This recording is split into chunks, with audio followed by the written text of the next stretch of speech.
Hello YouTubers, Merrix here with a new video game review. This video may contain spoilers. Well, it actually will contain spoilers. There's no may. It's going to contain spoilers because I feel that people should know the ending to this video game. Alright, what video game is it? It states above, Assassin's Creed 3. They said in a commercial, most anticipated game of the year. I thought completely different after beating it. I'm like, no, it wasn't. You get started off as playing as Desmond Miles. Again. Then he collapses as soon as they get to New England, I believe. And you find out who your next ancestor is going to be, but you start off as the ancestor's father. The first 2 hours of the game, you're playing as the father, and then a plot twist happens. Not saying anything about the ancestors part. I think people should play that part of it first. I'm going to ruin Desmond's part because I didn't like it. And then about an hour and a half after you start playing as Connor, then you get to play as him as an assassin. It's self-explanatory in the game. You go through many events, helping out the Founding Fathers, being in big battles. But when you see the commercials for this game, to where you run through the battles and take out soldiers over and over again, that doesn't happen. The first big battle that I recall, you had to run from cover to cover to go find your target. Stupid, right? That happens many times to where you're not even going into these big battles to fight. You're going there to command.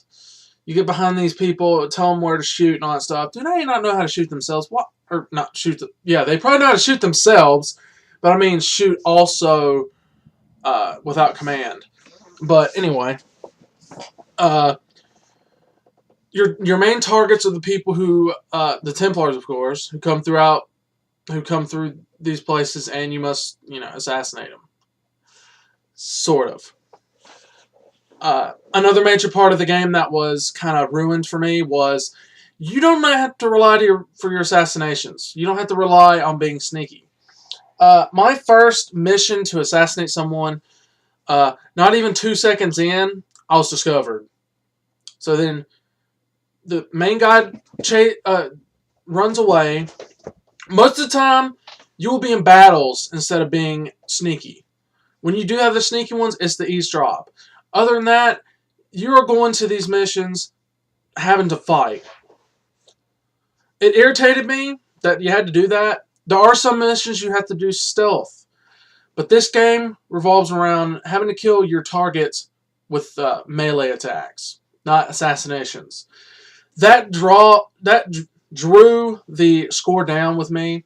It would originally have gotten a 5 out of 5 if it would have stuck to the Assassin's Creed and not more to another game that they completely changed. Alright, to the combat. The game is very good with combat. It's not hit, kill, hit. No. It is, you start working on the enemy, tearing them piece by piece with a knife, like stabbing them, slashing them. And then you go for a kill attack. And if an enemy attacks you, Connor will, whatever weapon you're using, if they're behind him, he'll bring it back to block, turn around, and do a kill attack if you do a counter. It's done so well that they definitely improved in that. But I think it's way too late, because it's the last one of Desmond's part. They ruined that for a lot of people who saw that interview. They said it's going to end Desmond's story. It didn't say Assassin's Creed story, Desmond's story. So they kind of let you know that something's going to happen to where he's not going to be involved. Alright. I can't ruin everything, but except for the main part. So let's just get to it. Okay. You finally find what you need from Connor, and you unlock this room in this tomb that Desmond and them are in. It's not really a tomb, but that's what I'm calling it. And you go in there. You don't have a choice. There's this huge conversation between Juno and whoever the other lady is. Juno comes back, yeah. And If Desmond decides not to do it, the world's destroyed. If he does do it, the world is saved, but that goddess takes control of the world. Not like, mind control, but like a dictator or a tyrant. That's both. Like I said, there's no choice in the matter. Desmond chooses to save the world and hand over everything to her because they show him a vision of if he decided not to save the world, ruining this right now. If you don't want to hear this, cut off the video. The rest of it's just spoiling.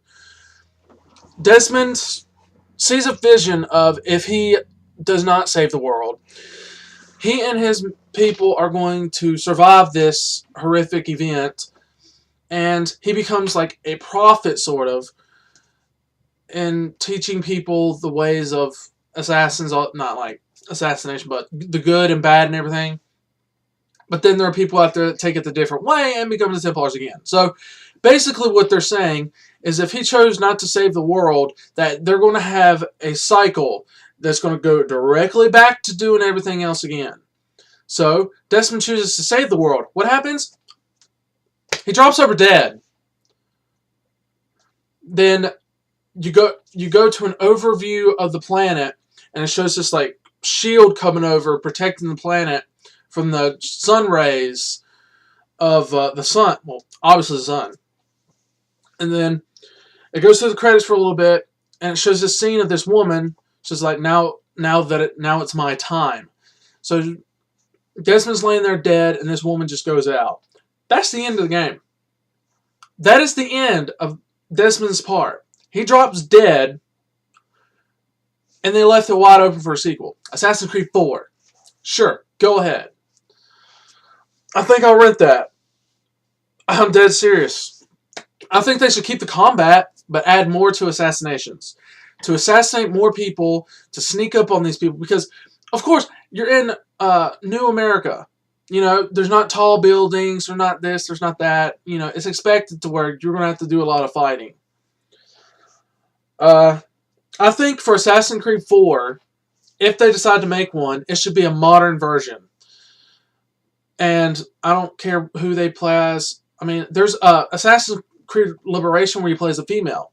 I thought that was a good idea, and that's what they originally said was going to be this one. But they decided to go with a Native American English person. So, score for this game, it was debated. I full on was going to give it a 5 out of 5. I watched another reviewer, and it reminded me of the many, many problems the game has had, and that the scores gradually went lower. This game does not feel like an Assassin's Creed game to me. It feels like a rebooted version of the game to where you do nothing but fighting. I did a lot of fighting in the game. The game took me about 15 to 16 hours. The side missions aren't really worth playing, to tell you the truth. They're not. The main missions as Connor are the best. The missions as Desmond are just basically go to this place, do this. And you actually get to fight as Desmond in a few parts. And he uses his hidden blade and a dagger. No gun. But score, I want to give it a 3 out of 5. That's how it is. I'm a fan of the Assassin's Creed games, but Revelation, if I had to give it a score, it would have got a 2 out of 5 because it was a dragged out version of Brotherhood where you're playing as Ezio again as an old man. And I thought it was unneeded and unnecessary. This one is a good game, but it's not worth the price. It's not worth paying $60 to play this.